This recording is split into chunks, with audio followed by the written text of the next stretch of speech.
الحمد للہ رب العالمین۔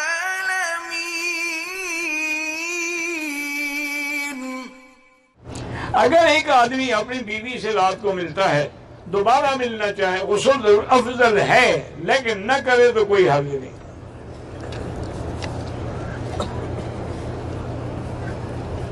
یہ جو کتابوں میں مسئلے لکھے ہوئے ہیں نا، یہ پہلے زمانے کے مسئلے ہیں۔ اس زمانے میں لوگ بھی قوی تھے، ایمان بھی قوی تھے، قوتیں بھی قوی تھی۔ وہ ایک رات میں 3 دفعہ بھی بیوی کو ملتے تو 3 دفعہ غسل کرتے تھے۔ غسل کے بعد الٹا ان کی طبیعت میں فرق تھا۔ تم نے انشاءاللہ 2 دفعہ غسل کیا، تیسرے دن جنازہ نکلا ہوا ہوگا۔ یہ اس وقت کے مسئلے ہیں۔ آج کل تو اللہ رحمت کرے 20 سال کے نوجوان بچے بوڑھے ہو گئے، کیوں فلمیں دیکھ دیکھ کے، ہاتھوں سے شہوتیں مٹا کے، گندی عورتوں کے پکچریں دیکھ دیکھ کے۔ ان کے پاس بچا ہوا کیا ہے؟ وہ تو بس نام کے جوان ہیں، ان سے تو 70 سال والا بوڑھا اچھا ہے۔